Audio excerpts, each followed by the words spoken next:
குழந்தையெல்லாம் நல்லா இருக்கா? இல்லங்க, எங்கள் கல்யாணம் 7 வருஷம் ஆச்சு, குழந்தையே ஆகல. அப்படியா?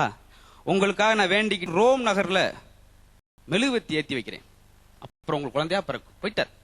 அடுத்த வருஷம் 2 குழந்தை, அதுக்கு அடுத்த வருஷம் 3 குழந்தையா உருவாகி ஒரு எலிமெண்டரி ஸ்கூல் மாதிரி மோது ஆயிட்டாங்க. அவங்க வாட்டுக்கு கச்ச கச்ச கச்சன் கூட்டம். 6 வருஷம் கழிச்சு வந்தார். அதே வீட்டை பக்கமா தண்ணி விடுங்கம்மா, இப்ப குழந்தை இருக்கா? இங்க எங்க உங்க வீட்டுக்காரங்க அந்த மெழுகுவத்தி அணைக்கிறக்கா ரோமுக்கு போயிருக்காரு. ஏன்னா அது வாட்டுக்கு ஊர் மாதிரி ஆயிடக்கூடாது. எதை செய்யணுமோ அது அடிப்படையில் செஞ்சுட்டு பிரச்சனை இருக்காது. ஏன்னா அவன் குழந்தைகளுமே பேசுறாங்க. என்னங்க, ஒரு பையன் ஒரு சாடையில இருக்கான், இன்னொரு பையன் வேற ஒரு சாடையில இருக்கானே. ஆமாங்க, அவன் குடும்ப கட்டுப்பாடு பண்றதுக்கு முன்னாடி பிறந்தவன், இவன் பின்னாடி பிறந்தவன். அப்படின்னா அந்த குடும்பம் எப்படின்றத நம்ம ரகசியமாத்தே வச்சுக்கிறோம். எதுக்கு ரொம்ப விரிவா பேசிக்கிட்டு நடக்குது? ஏன்னா இன்னைக்கு குழந்தைகளும் புறணி பேசுறாங்க. ஒரு காலத்துல பெரிய பேசுறாங்க, குழந்தைகள் பேசுறாங்க. எங்க தாத்தா ரொம்ப அடக்கமானவரா, பரவாயில்லையே இருக்காரு, அதான் செத்து அடக்கமானவர்னு சொன்னா. அது முதல்ல ஜெவன் சொல்ல வேண்டிய அதுக்குன்னா அடக்கம் செத்து கடைசியாத்தே வரும். அதுல பெருமை. அடுத்து எங்க தாத்தாலாம் சாப்பிட்ட உடனே ஒரு குட்டி தூக்கம் போடுவார். உங்க தாத்தா ஒரு குட்டியோட தான் தூக்கம் போடுவார், என் வயசுக்கு பின்னாடி. ஏன்னா அவங்க தான் அதிகபட்சமா காமெடி பண்ணுவாங்க. ஒரு பாட்டு போட்டுக்கிட்டே இருந்தாங்க, சின்ன விடா வரட்டுமா. படக்குன்னு பேரன் கேட்டேன், என்ன தாத்தா சின்ன விடா வரட்டுமான்னு. சின்ன விடா என்னத்தா? எதுக்குடா கேட்கிற? சும்மா தெரிஞ்சு வச்சுக்கலாம். தெரியாம வச்சுக்கிற பேர் தான்டா சின்ன விடு. எப்படி பாடம் எடுக்கிறாரு ஒரு பேரனுக்கு, அவன் எப்படி வளருவான் அப்புறம் பின்னாடி. நடக்கு நிறையா. ஏன்னா நீங்க அவன் நம்மளை விட மிஞ்சிருவான். அது அதிகபட்சமா இருக்கு. டீ பார்த்துக்கிட்டே இருந்தார். ஒரு ஆபாச காட்சி வந்துச்சு. உடனே பேரனை கூப்பிட்டு, டேய் தண்ணி மொண்டு வா அப்படின்ட்டார். ஏன்னா பாத்துருக்கூடாதுன்றக்காக போயிட்டு. அடுத்து ஒரு ஆபாச காட்சி வந்து சொன்னாரு, டேய் தண்ணி மொண்டு வா. 3வது அந்த சின்ன பேர் சொன்னான், தாத்தா தண்ணி மொண்டு வா அப்படின்டா. ஏன்டா இப்பதான் பெரிய சீனே போகுது அப்படின்னு. ஏன்னா அவன் 4 தடவை பார்த்துட்டு போய் இவர் எதை சொல்லியிருக்காரு பாருங்க. அப்படி ரொம்ப அதிகபட்சம். ஏன்னா பள்ளிக்கூடத்தெல்லாம் கத்துக்கிறோம், 4 பேர் சேர்ந்திருக்க இடத்துல பார்த்தா நம்ம வச்ச மத்தியார் சொன்னார், அவுரங்கசீப்புக்கு எதிர்ப்பதும் போடுங்க சிப்பு அப்படின்ட்டு அவரை காலி வெட்டி போயிட்டார். இந்த பள்ளிக்கூடம் நம்மளுக்கு ஆகிப்படாராங்க. அவரு எத்தனை வருஷமா அவுரங்கசீப்பை வச்சு 40 வருஷமா நடத்துறாரு. இவன் புதுசா அவரு கொண்டு வந்திருக்கான். பாபர் 1556, அக்பர் 1356. இதெல்லாம் என்னடா? இதெல்லாம் அவங்க கார் நம்பர் அப்படின்னு இருக்கான். அவங்க என்ன கார் போனாங்க? ஏன்னா அவனுக்கு பழிச்ச மட்டும் அடிப்பா லாபமும் நட்டமா நம்ம மாட்டி செஞ்சுட்டு போக முடியான்னு சொல்லி அப்புறம் தூங்கிட்டே இருந்திருக்கேன். அவரே எழுப்பினார், பாடம் நடத்திக்கிட்டு இருக்கேன், தைரியம்ங்கிற உனக்கு என்ன தண்டனை தரலாம், அதே பாடத்தை திரும்பி நடத்துங்க, அதை விட தண்டனை என்ன இருக்கு உனக்கு ஏற்பட்டது. குழந்தை ஒரு பரிமாணத்துல நகைச்சு வளர்ந்துகிட்டே போகணும்னு சொல்லுவாங்க. இப்ப குழந்தை ஆன பின்னாடி காலேஜுக்கு போவாங்க.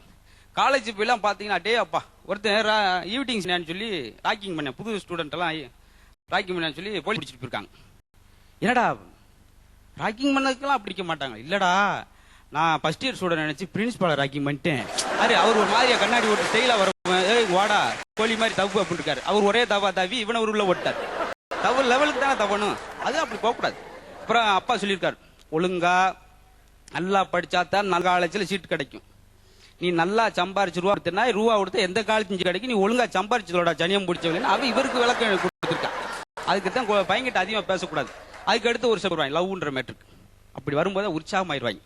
அங்க பாருங்களேன், ஒவ்வொருத்தன் ஆரம்பிச்சா ஒரு பொண்ணு ஐ லவ் யூ அப்படின்னா, அந்த பிள்ளை நான் அஜித் மாதிரி இருக்காலத்தான் காதலிப்பேன், நான் அஜித் மாதிரி இருந்தா நான் காதலிக்கிறேன் அப்படின்னு அவன். அது ஒரு நியாயமான பேச்சு. ஏன்னா நம்ம என்ன எதிர்பார்க்கமா அதுதான் அவன் எதிர்பார்ப்பேன். சில இடத்துல அப்படி நடக்கும். அப்படியே அப்படி வந்துடும். அப்புறம் கவிதை எழுதுவாங்க, ஒர்க்குக்கும் ஹார்ட் ஒர்க்குக்கும் என்ன அப்படின்னா தெரியலையே. ஒரு பொண்ணை சைட் அடிச்சா ஒர்க், அந்த பொண்ணோட ஃப்ரெண்டையும் சேர்த்து அடிச்சா அது ஹார்ட் ஒர்க் அப்படின்ட்டான். நம்ம எத்தனையோ ஷேக்ஸ்பியர் இங்கிலீஷ் எல்லாம் படிச்சிருக்கேன். புது இங்கிலீஷ் ஸ்பீக்கர் அவனா கண்டுபிடிச்சு சொல்றாங்க. ஆமா, அப்புறம் சொல்றாங்க ஓல்டு ஏஜுக்கும் டீன் ஏஜுக்கும் என்ன வித்தியாசம் தெரியலையே. சுகர் கம்னா ஓல்டு ஏஜ், சுகர் கம்ப்ளைண்ட்னா டீன் ஏஜ். இப்ப காலம் வேற மாதிரி போயிட்டு இருக்கு, என்ன ஆக போகுதுன்னு தெரியல. நம்ம அதை அப்புறம் பாத்துக்குருவோம். இன்னொன்னு குடும்பத்துக்குள்ள பேசுவோம்.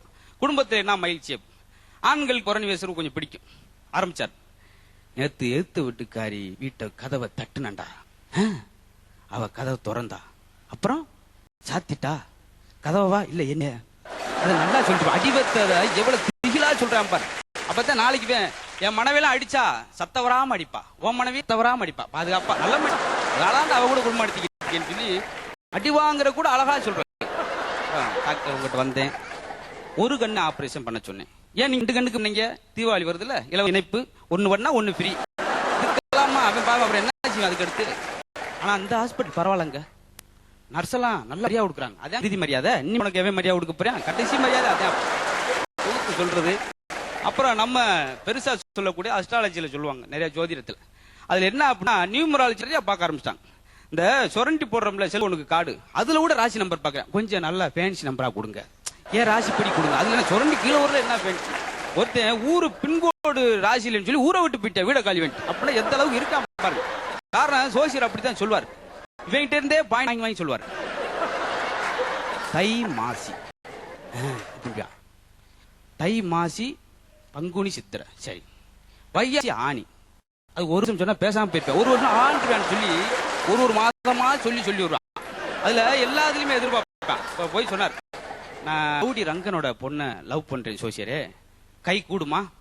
கை ஒரு கை வலது கையோ இடது கை குறையுமே ஒழிய கை கூடான வாய்ப்பு ரொம்ப கம்மி. கடைசியா இறுதியாக சொல்ற விஷயம், ஒரு கோழியை ஒரு ஆள்கிட்ட அறிமுகப்படுத்தினா எப்படி அறிமுகப்படும்? நல்ல செவப்பாம அப்படிங்கன்னு யாரும் சொல்ல போறது கிடையாது. 2 கிலோங்க அந்த கோழி. ஒரு ஆட்டிக்குட்டி அறிமுகப்படுத்துறோம்னா 2 கிலோ நல்ல இளங்குட்டி வாங்கிக்கோங்க. ஆனா ஒரு மனுஷன் 55 கிலோ பேச்சு பேர் ராஜபாளையம் என்ன சொல்லிடுமா? நல்ல கலகலப்பான ஆளுங்க, பட் இருந்தா நேரம் போறே தெரியாது. ஜாலியான மனுஷன், தங்கமான மனுஷன். அப்ப விலங்குகளுக்கெல்லாம் வந்து இடைய வச்சு கணிக்கிறோம், மனுஷனுக்கு மகிழ்ச்சியை வச்சு அவனை இட போடுறோம். அவன் எப்படி இருக்கான் அப்படின்னு சொல்லி. ஏன்னா ஒரு ஆள் 6 அடி உயரம், சிகப்பான உருவம், நல்ல தேகம், இவ்வளவு இருந்து சிரிக்காதல்ல, அவன் ஒரு உம்முனா முஞ்சிங்க அப்படின்னு சுருக்கமா சொல்லிடுவோம். ஏன்னா வந்து 10,000 ரூபாய் சம்பளம் வாங்குறவன் கஷ்டப்படுறான், 1000 ரூபாய் சம்பளம் வாங்குற ஆனந்தமா இருக்கா. அழுக்கு வேடி வெளு கட்டுவதில் ஆனந்தம் கண்டவர் உண்டு, செலவு வேட்டிலும் சரிகையிலே உண்டு சலித்துக் கொண்டவர் உண்டு. ஆனா இருக்கிற வச்சு நிறைவோடு ஆசைப்பட்டோம்னா அதுதான் இன்பமான வாழ்க்கை என்று சொல்லி இந்த அரிய பெரிய வாய்ப்புக்கு நன்றி சொல்லி விட வருகிறேன். நன்றி, வணக்கம்.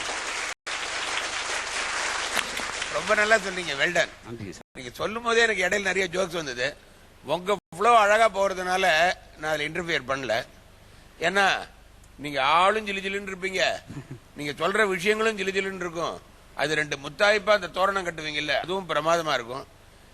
எங்க மதுரை முத்துவோட பெர்ஃபார்மன்ஸ் சொன்ன மாதிரி எனக்கு ஒரு இன்சிடென்ட் ஞாபகம் வந்தது, என் லைஃப்ல நடந்தது. அது ரேகிங் பத்தி சொன்னார்ல சார்.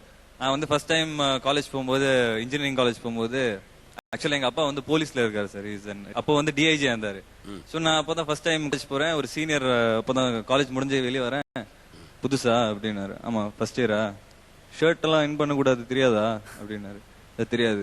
என்ன பதில் பேச மாட்டியா, என்ன சைலண்டாவே போற அப்படின்னா, இல்லைங்க போனோம் வீட்டுக்கு போனோம். நான் பாட்டுன்னு கேட்டு இருக்கேன், நீ பாட்டுன்னு போயிட்டு இருக்க, எங்கடா வீடு? டிஐஜி பங்களா அப்படின்னு. அப்படியா அப்படின்ட்டு சைலண்டா போயிட்டாரு. அப்பா வந்து டிஐஜி தெரிஞ்ச உடனே 3 எழுத்துக்கு அவ்வளவுதான். அந்த இன்சிடென்ட் எனக்கு ஞாபகம் வந்து பிரின்சிபல் வந்து இதான மாதிரி. ரொம்ப நல்லா பண்ணீங்க முத்து. அந்த சாமியார் கிட்ட போறதுல அந்த ஜுனூன் ஒரு சீரியல் ஊர்ல வந்திருந்தது. 10-12 வருஷமா அந்த சீரியல். அப்ப அதை வச்சு நாடகத்துல ஒரு ஜோக் என்னன்னா, சாமியார் கிட்ட போயிட்டு, சாமி நான் என்னுடைய ஆயுசை பத்தி சொல்லுங்க, எவ்வளவு வயசு நான் உயிரோடு இருப்பேன். அவர் கையை பார்த்து சொல்ல, நீ கண்டிப்பா ஒரு 96 வயசு வரைக்கும் நீ இருப்பேன். ஒரு சோகமா இருப்பாரு. என்னங்க வருத்தப்படுறீங்க, இன்னும் 50 வருஷம் நீங்க உயிரோடு இருக்க போறீங்க. இல்ல இந்த ஜுனூன் முடிவு என்ன ஏன் போயிடுமேன்னு பாக்குறேன். பட் நல்லா இருந்தது, ரொம்ப நல்லா இருந்தது. ரொம்ப நன்றிங்க சார். நன்றி, நன்றிங்க. மதுரை முத்துவின் அசத்தலை தொடர்ந்து நம்ம நிகழ்ச்சியில் அதான் வந்து அசத்த போகும். அசத்தல் மன்னன் யாருன்னு பாக்கிறதுக்கு முன்னாடி ஒரு ஷார்ட் கமர்ஷியல் பிரேக். அசத்த போவது